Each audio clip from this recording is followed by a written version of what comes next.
বাদ খুলে দেওয়া হলো এবং একটি রাজনৈতিক জায়গা থেকে কিন্তু এই দুর্যোগটিকে নিয়ে আসা হলো বাংলাদেশে। বাংলাদেশের সাথে কোনো ধরনের কোনো আলোচনা ছাড়া, কোনো ধরনের ডিসকাশন ছাড়াই কিন্তু বাদ খুলে দিয়ে বাংলাদেশের মানুষের বিরুদ্ধে আমাদের সেই প্রতিবেশী রাষ্ট্র কিন্তু জনগণের বিপক্ষে দাঁড়িয়েছে।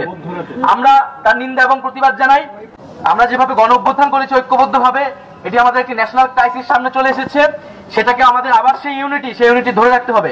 সেই জায়গা থেকে সকল সামাজিক রাজনৈতিক শক্তিকে আমরা আহ্বান জানাচ্ছি, আমরা ব্যবসায়ীদের আহ্বান জানাচ্ছি যে আমরা সকলে একসাথে সেখানে যাতে যার যার জায়গা থেকে সর্বোচ্চ সক্ষমতা দিয়ে আমরা কাজ করব এবং আমরা বাংলাদেশকে রক্ষা করব। এবং আমরা আহ্বান জানাবো, যদি বাংলাদেশের জনগণের বিপক্ষে কোন রাষ্ট্র দাঁড়ায় তাহলে বাংলাদেশের জনগণও কিন্তু তার জবাব দিবে।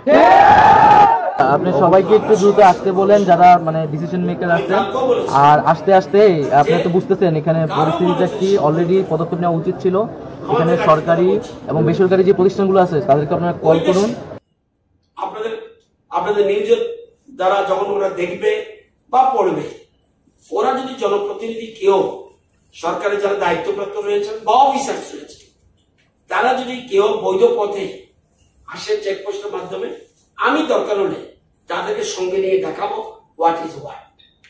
সেখানে পরিষ্কার এগুলো লুকোচুরি কিছু। তো এই হলো বিষয় আমাদের।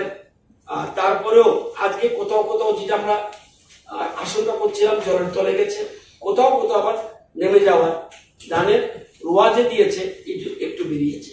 কিন্তু নদীর জল যে রোয়ার উপরে গেছে, আপনাদের কৃষি সম্বন্ধে যে ধারণা থাকে মাঠের সম্বন্ধে, নদীর পাড়ে যে জল বালি গিয়ে থাকে সেখানে কিন্তু আর হবে না। জল উঠে নেমে গেলে কোনো ভয় নেই, কিন্তু নদীর পানির সাথে বালি থাকে।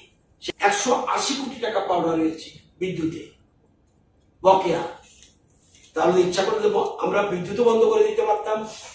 আপনারা যদি জানেন, কালকে 48 মেগাওয়াট বিদ্যুৎ দিয়েছে, এর আগের দিন বিদ্যুৎ দিয়েছে 41 মেগাওয়াট, এর আগের দিন দিয়েছে 58 মেগাওয়াট, এর আগের দিন দিয়েছে 57 মেগাওয়াট, 18 তারিখ দিয়েছে 65 মেগাওয়াট।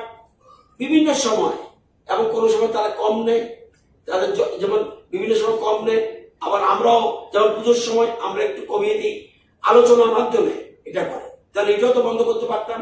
এবং রিজন দেয়া 180 কোটি বকেয়া রয়েছে।